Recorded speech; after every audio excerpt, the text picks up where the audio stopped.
this morning by Jacqueline Mora, Joyce Kim.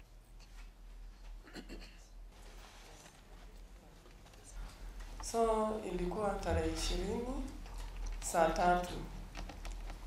Saa 5 nilikuwa kwa nyumba na msichana wangu na mjukuu wangu wa miaka 7 ambaye anaitwa Lewis Musera alikuwa anacheza hapo nje. Hiyo masaa 5 nikasikia ile mlipuko ya tear gas na makelele nje. Tukatoka kwa ploti wote nje, tukakimbia kwa gate. Tukasema, mmoja akasema fungeni gate. Hao watu wanakimbizwa wasiingie ndani. Naye mmoja akasema msifunge gate, kuna watoto wako nje. Vile tulifika kwa gate, mimi nikachungulia ya kwa gate, nikaona maaskari wawili na tutoto tukakuja tuwili. Tukaniambia shosho ya Lewis unaitwa kwa hospitali, Lewis ameumizwa na maaskari. So mimi nilitoka mbio nikakimbia karibu tu na market Mbotela. Kuna hospitali kwa hapo inaitwa Medipark. Nilienda, nikaingia kwa hospitali, nikapata mtoto amelazwa kwa kitanda, ana bleed. Kuangalia nikaona kichwa kulikuwa na shimo kubwa na damu inaruka. Madaktari wamemshikilia. Wakaniuliza, unajua huyu mtoto? Nikamwambia ni mjukuu wangu. So wakaniuliza tumtibu, nikamwambia tafadhali nisaidieni mahali mtaweza. Wakaanza kumfanyia first aid. Wakiendelea mtoto aliconvulse. Daktari akaniambia, sitaendelea, hii ni kesi ya mbele, tutafute ambulance. Ilikuwa tarehe 30 mwezi wa 3, ilikuwa saa 11. Tulikuwa nje kwa barabara. Vijana wakakuja wakaanza kurusa mawe. Vijana walianza kurusa mawe, maskari wakaanza kurusa tear gas. Tukatoroka tukaingia kwa nyumba tukajifungia hapo.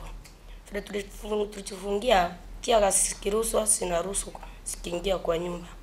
Sasa nilikuwa na mtoto mdogo wa miezi 4. Nilichukua kitambaa nilikuwa naruhusa maji na panguza mtoto uso.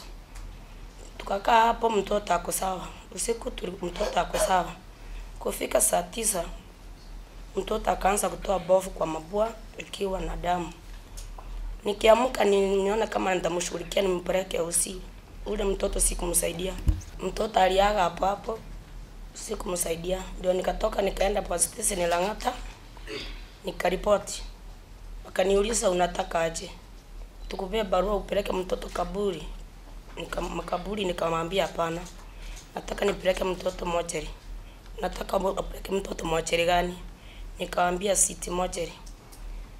Ndio wakanipea barua. Nikakuja nikabeba mtoto peke yangu. Nikapeleka City mochari. Mtoto alienda hivyo. Kanipotelea hivyo. In our research findings, we found that the police, when riot police were deployed in civilian neighborhoods, primarily in Kibera, Dagoretti, Mukuru, Kwajenga, around pipeline estates, and in other neighborhoods in Homa Bay, Kisumu, and Migori, that the police engaged in unlawful abuses. They illegally arrested individuals that were participating in protests.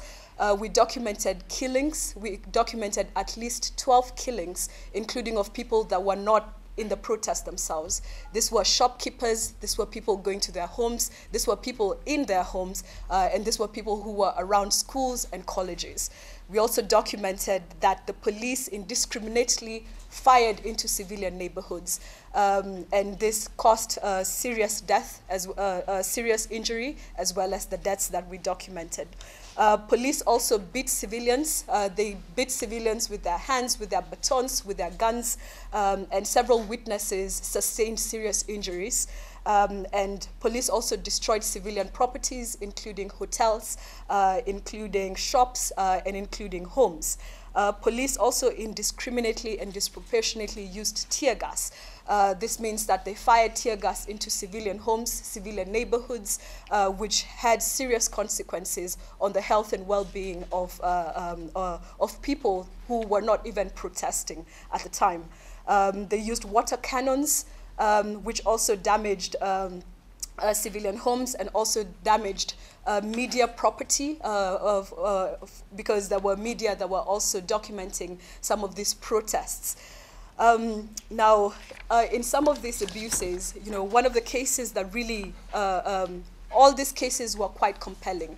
Like I said, we spoke to over 115 people, and each person that we spoke to had a very compelling story to tell about what they saw or they witnessed. Now, the kind of abuses that were described to us are not new, because this is not the first time that Kenyan police have responded to peaceful protests in a very excessive and unnecessary manner. There were 16 people, 16 human beings that were killed by the use of disproportionate force. 12 of those have been traced back to police officers, and most of them were bystanders. They lost their lives or they incurred injuries in their homes, at their places of work, in their businesses, and even in schools. So the question we have to ask ourselves today as a nation is whether, as we turn to Madaraka Day tomorrow and the threat of more Maandamano protests, is whether we will continue to see the disproportionate and illegal use of force against citizens who are either exercising their right to Article 37 of the Constitution, or are simply caught in the melee of the protests. So we have 3 of 4 recommendations for the nation.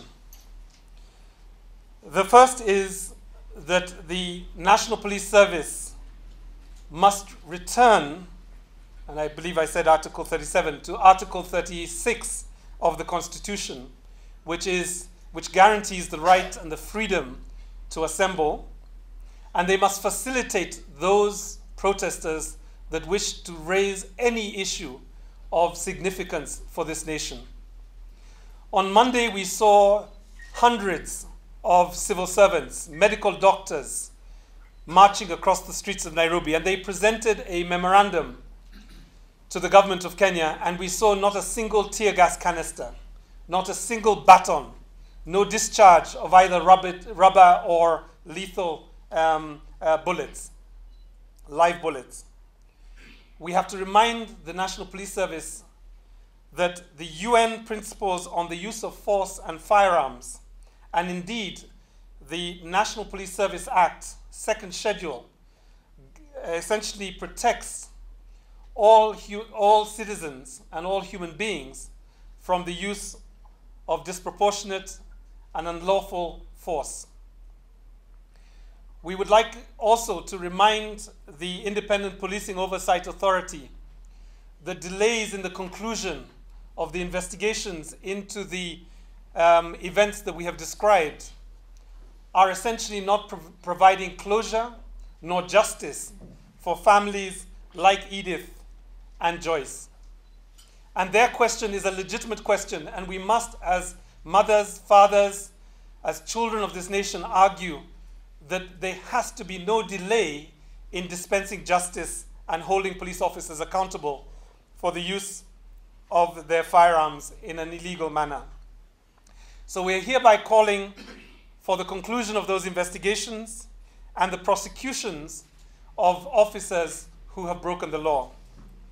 We have heard that in some cases that these investigations are at an advanced stage, and we invite the journalists to reach out to the Independent Policing Oversight Authority, to the National Police Service, and to the Office of the Director of Prosecutions to ask them how far they have gone in holding police officers accountable, and also ensuring that we see justice for Louis, the son of Edith Asava, for baby Precious, the late child of Joyce Kimentu, and all the others that have suffered at the hands of the police service.